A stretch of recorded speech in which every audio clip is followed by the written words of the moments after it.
ருத்ரா, அங்க பாரு.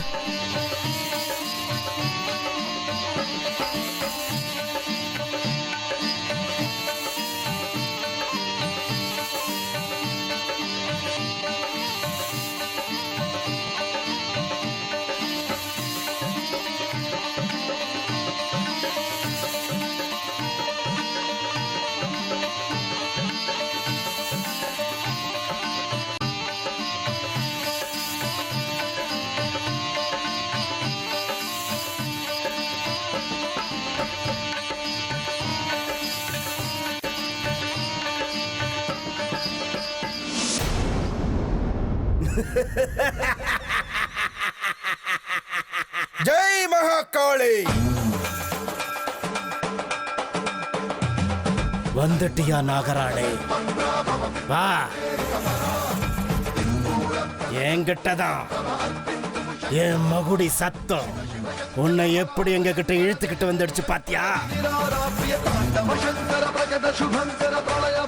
உன் கண்ணு முன்னால நிக்கிற உன்னோட எதிரியப்பா.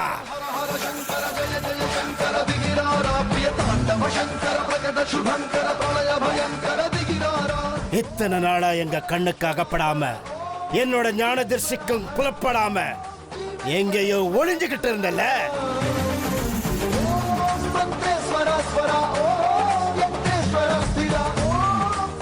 இனி உன்னோட திட்டம் பலிக்காத நாகராணி. முயற்சி பண்ணிப்பார். ஹேய் நாகராணி, என்ன கொல்றதுக்காக நாகலோகத்துல இருந்து வந்திருக்கியா?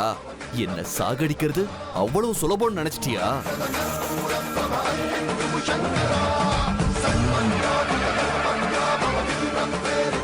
முடிஞ்சா என்ன சாகடி பார்க்கலாம். சாக போறது நான் இல்ல, நீதான். என்னங்க, நான் உங்களுக்கு எவ்வளவு நன்றி சொன்னாலும் பத்தாதுங்க. பல வருஷமா எனக்குள்ள இருக்கிற ஆசையை நிறைவேற்றிருக்கீங்க. ரொம்ப தேங்க்ஸுங்க. என்ன சரோஜா, நமக்குள்ள தேங்க்ஸ் எல்லாம் எதுக்கு? ஒரு கணவனுக்கு என்ன கடமையோ அதை நான் நிறைவேற்றிருக்கேன், அவ்வளவுதான் சரோஜா. அது மட்டும் இல்லாம அமிர்தா மாதிரியான ஒரு நல்ல பொண்ணை தத்தெடுத்து நம்ம பொண்ணை ஆக்கிக்கிறோம் இல்லையா, அதுக்கு நம்ம புண்ணியம் பண்ணிருக்கோம். எல்லாம் அந்த ஆண்டவனோட அருள் தாங்க. அந்த ஆண்டவன் காட்டின கருணையால தாங்க எனக்கு தாயாகிற பாக்கியம் கிடைச்சிருக்கு. உண்மைதான் சரோஜா, நாம 2 பேரும் குழந்தைய பெத்துக்கிறதுக்கு நமக்கு பாக்கியம் இல்லை போல. அதனாலதான் நானும் நீயும் நம்பி இருக்கிற அந்த அமிர்தாவை நம்ம வீட்டுக்கு நம்ம பொண்ணாவே அனுப்பி இருக்கிறாருன்னு நினைக்கிறேன். இதோ பாருங்க, இதுக்கு முன்னாடி எனக்கு குழந்தை இல்லைங்கிற கவலை இருந்தது. ஆனா இப்ப சந்தோஷமா இருக்கேன். ஏன்னா அந்த கடவுள் அமிர்தா மாதிரி ஒரு பொண்ணு எனக்கு மகளா கொடுத்திருக்காரு. இனிமே அவளை நம்ம பெத்த பொண்ணு மாதிரி நினைச்சு நல்லா பாத்துக்கணுங்க.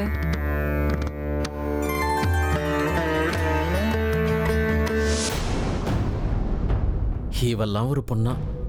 ஊர் உலகத்தில் இல்லாத அதிசயமான பொண்ணு. விக்ரமும் சரோஜாவும் அவளை தூக்கி வச்சு கொண்டாடுறத பார்க்கும்போது எனக்கு எரிச்சலா வருது. நம்ம தலையெழுத்து நல்லா இல்லைங்க. அந்த சரோஜாவை சாகடிக்க எவ்வளவு விஷம் கொடுத்துருப்போம். எல்லாத்தையும் தாண்டி உயிரோட இருக்கா. காளிங்க சர்ப்பம் கடிச்ச பொண்ணு செத்துடுவான்னு நினைச்சேன். ஆனா காளிங்க சர்ப்பம் கடிச்சும் அவ பொழைச்சிருக்கானா அவளோட ஆயுசு எவ்வளவு கட்டியா இருக்கணும். இதெல்லாம் பத்தாதுன்னு எவ்வளையோ கூட்டிக்கிட்டு வந்து பொண்ணை தத்தெடுத்திருக்காங்க. அதை எப்படியாவது தடுக்கலான்னு பார்த்தா நம்மளால முடியவே இல்லை. எப்படி பார்த்தாலும் நம்ம மொத்தமா தோத்துட்டோங்க. ச்சே, ஏங்க நமக்கு மட்டும் இப்படி நடக்குது? இல்ல ராஜி, இந்த சரோஜாக்கு தான் அறிவு கிடையாது. இந்த விக்ரமாவது கொஞ்சம் யோசிக்க வேண்டாம்? 6 மாசமா 1 வருஷமா அவ கல்யாணம் பண்ணிட்டு போயிடுவா. கல்யாணத்துக்கு அப்புறம் அவ இங்கேயா இருப்பா, புருஷன் வீட்டுக்கு போயிடுவாள்ல. அதுக்கு பதிலா ஒரு சின்ன குழந்தைய தத்தெடுத்தாவது அதை சாகடிக்கிறதுக்கு நமக்கு இன்னொரு வாய்ப்பாவது இருக்கு. அது வளர்றதுக்கு ஒரு 10-15 வருஷம் ஆகும்.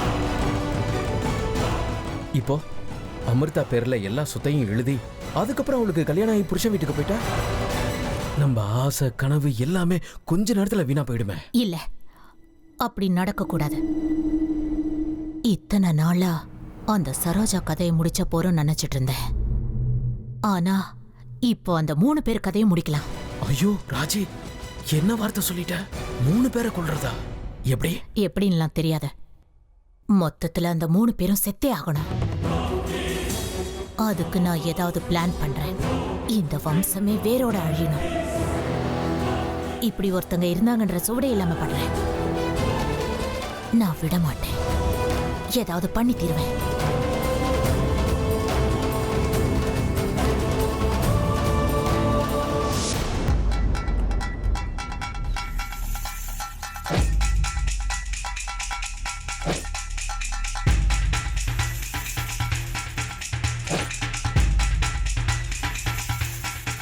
ஜெய் மகாகாளி. உருவத்தை மாத்து.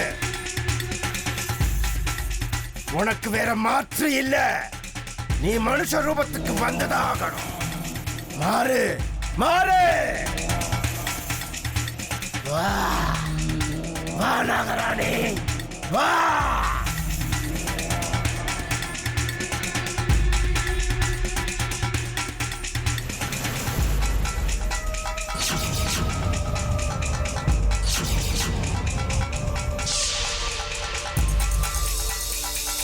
என்ன பாபா, ஏன் இந்த நாகராணி பாம்பு ரூபத்திலிருந்து மனுஷ ரூபத்துக்கு மாற மாட்டேங்குது? என்னாச்சு என்னாச்சு பாபா, சொல்லுங்க. ஜெய் மகாகாளி.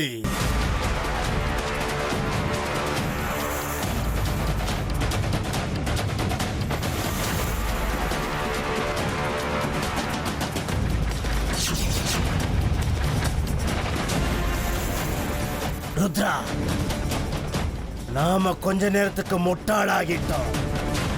இது நாம நினைக்கிற ராஜநாகம் இல்ல, ஒரு அற்ப பாம்பு.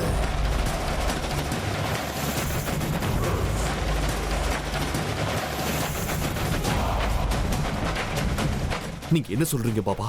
இது சாதாரண பாம்பா? அப்படின்னா நாகராணி எங்க?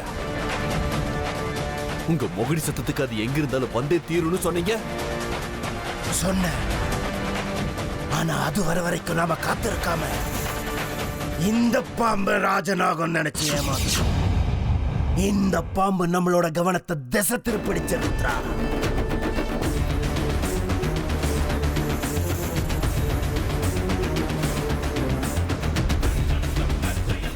எங்களையே திசை திருப்புறியா நீ?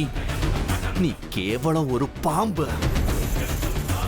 மறுபடியும் எங்க வழியில குறுக்கிட்ட உன் உயிரை நீ விட வேண்டியதாயிடும். போயிடு.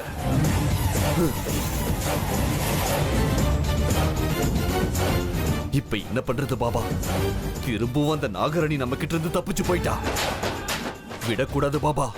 உங்க சக்தி எல்லாத்தையும் பயன்படுத்துங்க. மறுபடியும் அவ இங்க வர மாதிரி பண்ணுங்க. நமக்கு இந்த அளவுக்கு ஆட்டம் காட்டுறானா அவளை விடக்கூடாதா? கவலைப்படாத ருத்ரா, அந்த நாகராணி நம்ம குரலுக்கு செவிமடுக்காம இருக்க முடியாது. ஜெய் மகாகாளி.